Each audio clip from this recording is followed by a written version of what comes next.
Good evening, everyone. Hello on this gorgeous day.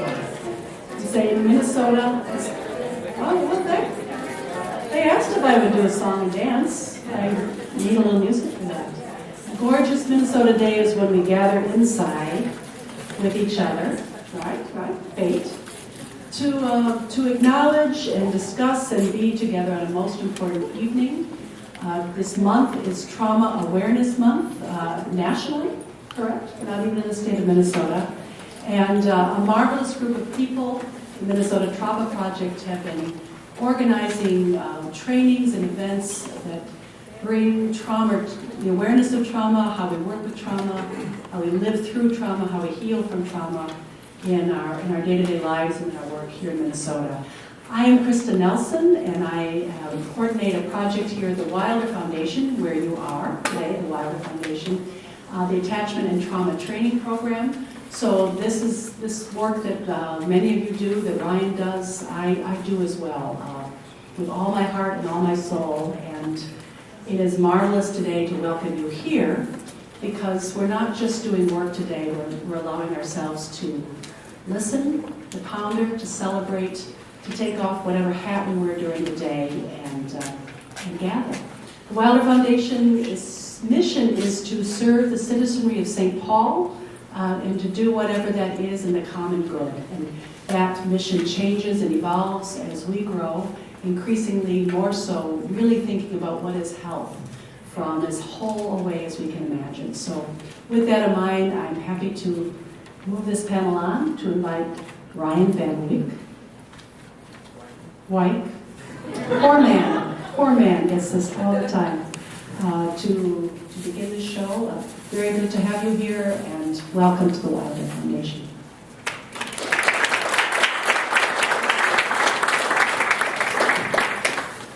Good evening. My name is Ryan Van Wyk, and I'm the founder of Minnesota Trauma Project, which, as Krista said, I just got you back. As Krista said, is an organization that we started to promote awareness of trauma and to provide access to trainings in the state of Minnesota at reduced prices, primarily to providers, and then provide opportunities such as this to allow the communities within Minnesota to come together to learn more about trauma and its impact on people. And so we're really glad that you are all here tonight and took the time out of your schedules and stepped inside on such a beautiful night to be with us for what I think is going to be a really wonderful evening of reflection on trauma and the importance of acknowledging trauma at multiple levels, starting from the individual level all the way up through systems of treatment and systems like education, and what a difference is made when we begin to incorporate a focus on trauma into the work that we do at all those different levels. And so we have a really wonderful panel of speakers here tonight. And before I begin to introduce them, I wanted to give a special acknowledgement and thank you to NAMI, who agreed to co-sponsor this and help promote the event. We're really grateful for their role in advocating for increased awareness of mental health and advocacy on behalf of people who struggle with mental health issues. And I think it really felt important to us to expand the scope of this event beyond just providers to the broader public, because trauma isn't a provider-only topic of conversation. It's a community conversation that, as we begin to, as a community, identify trauma and its impact on each of us, people have a greater opportunity to heal from it. So we're really grateful for NAMI partnering with us in this event. Out in the hallway, you saw tables for our two primary sponsors, the Acadia Recovery Health and the Cashman Center.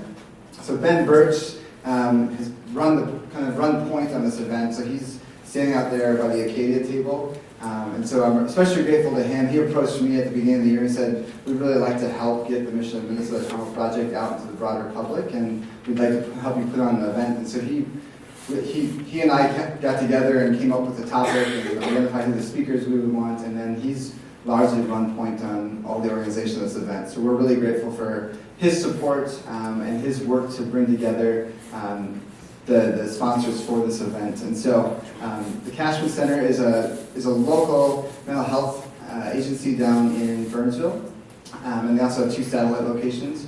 and they provide sort of a wide expanse of mental health services, in particular support services for people suffering from cancer.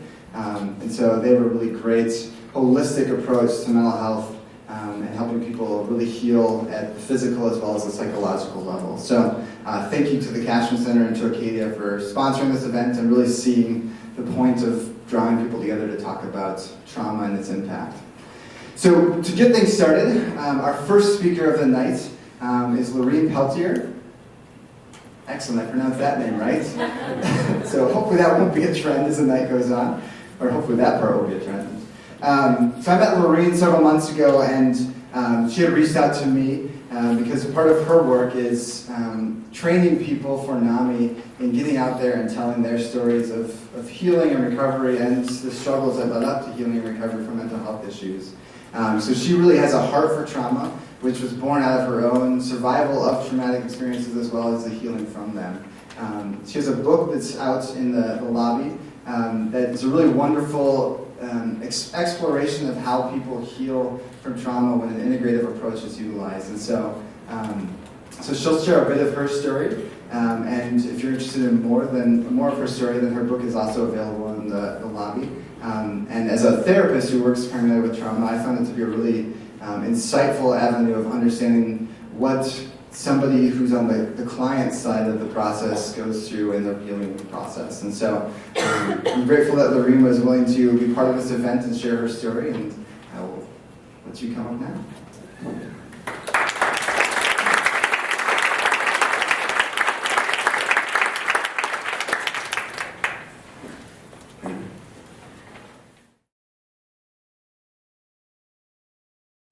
Thank you.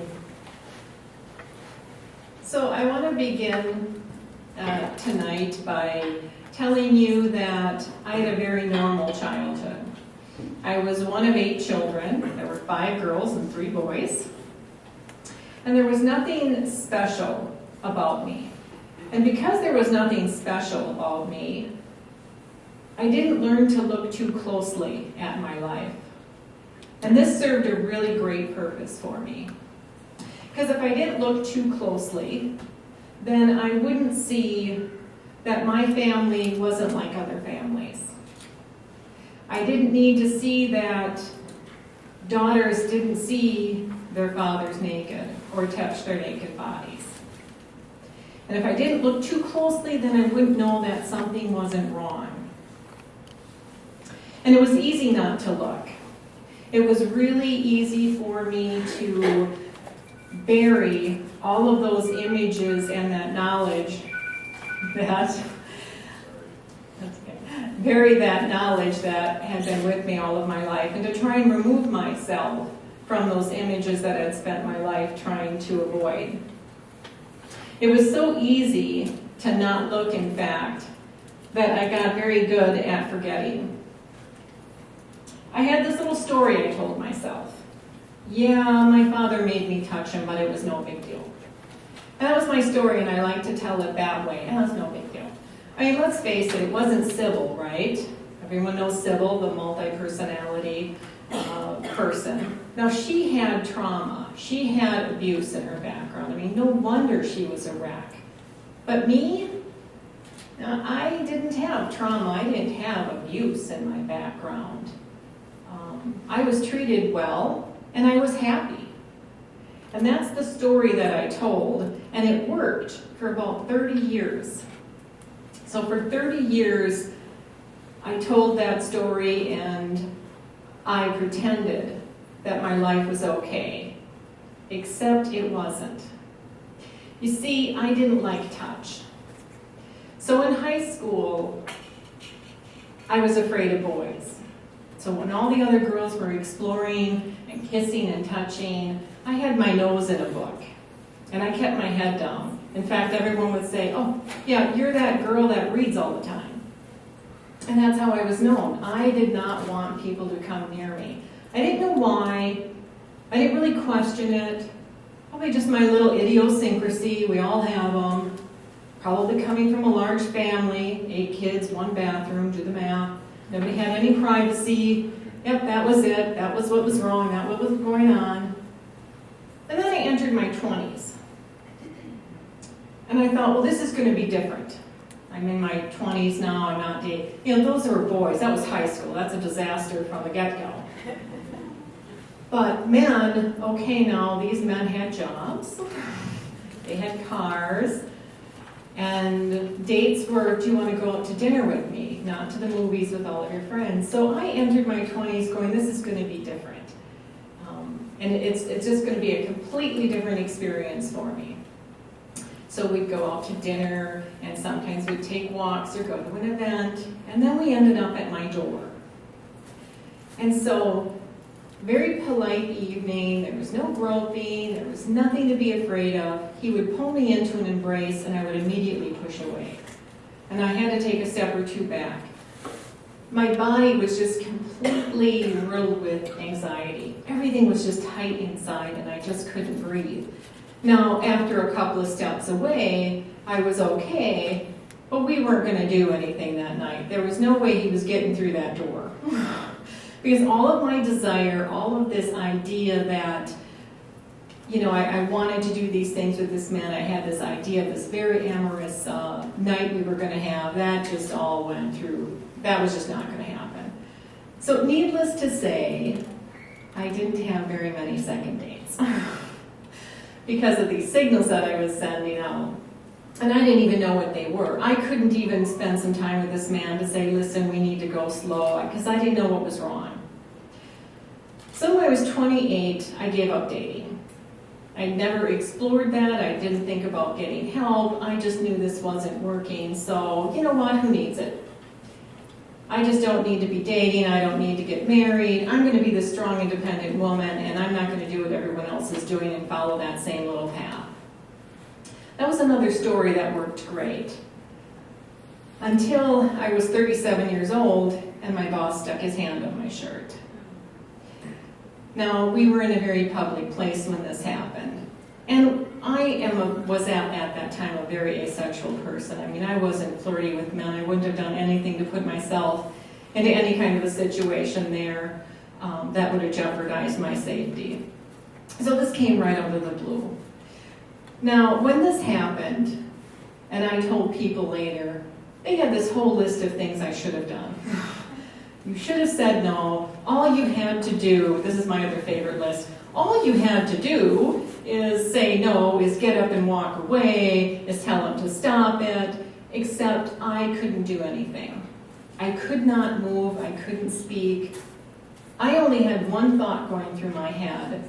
Why is he doing this to me? Why is he doing this to me? Why is he doing, and I couldn't get past that. So somebody came by and interrupted us, and we went back to work. And I'm sure I gave my boss all the wrong signals as well, because I couldn't tell you if I was smiling, I couldn't tell you anything that was happening. Then I decided I was going to sue my company for this, because they wouldn't remove him. So in the process of this lawsuit, we had a 2-day deposition. Now, in this 2-day deposition, the attorney spent the entire first day on my childhood. What did your father do to you? What did your father do to your sisters? Did you ever say no to your father? Did you ever tell anyone? Who did you tell? How did they react? 8 hours of that. 8 hours of being forced to look at something that for 30 years I hadn't wanted to look at. I mean, that stuff was buried pretty darn deep in a thing at the bottom of my mind there. So, with all of that kind of coming to the surface, it wasn't a surprise to me that after the deposition, this 2-day deposition, instead of feeling this huge sigh of relief, I couldn't stop crying the next day. I just kept thinking, why did this happen to me?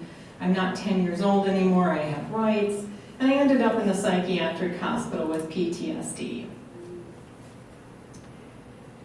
And I hadn't eaten or slept in days, because once I was in PTSD, I was just having nightmares and hypervigilance, and everything just kind of shut down. Now, Buddha says there are 3 things that cannot be long hidden: the sun, the moon, and the truth. Once I saw this, I had a choice. I could hide this knowledge again. I mean, I've done it before, right? I could probably spend a little bit of time and pack it back down there in the trunk and store it away. Or I could set it free. And I chose freedom. I entered therapy. And in therapy, these images came forward, right? That was what kind of put me in therapy, is I just had these images of what my father had done, and they were only 2 little tiny images. And if I told you what they were, they're really not all that traumatic. I mean, it wasn't anything. It was kind of like entering the room and then leaving the room. So when we worked these images, he was telling me images come forward in your mind to help you to heal. And then he would ask me always, what's the one lesson you need to learn in this? He says, what's this little golden thread in here for you? And I thought that was strange, that there was something for me to learn from being molested. All I could think of is, I don't want this life. I wanted a different life. I desperately did not want to be someone who had been molested. I didn't want that to be my story. So things began to change for me in therapy. And my brother used to tease me and said, well, you're kind of reinventing yourself. And I thought, well, no, I'm not reinventing myself. I'm restoring myself. And I saw it this way. I saw myself as this statue that had been at the bottom of the ocean for decades. And you know how you watch, I'll date myself here, Jacques Cousteau, and he'd go to the bottom and they'd find this blob, and then bring it up. And everyone's super excited about this blob, because they know it's something. And they work at it really, really carefully. And they take this, to us, it just looks like this mass. And with precision and painstaking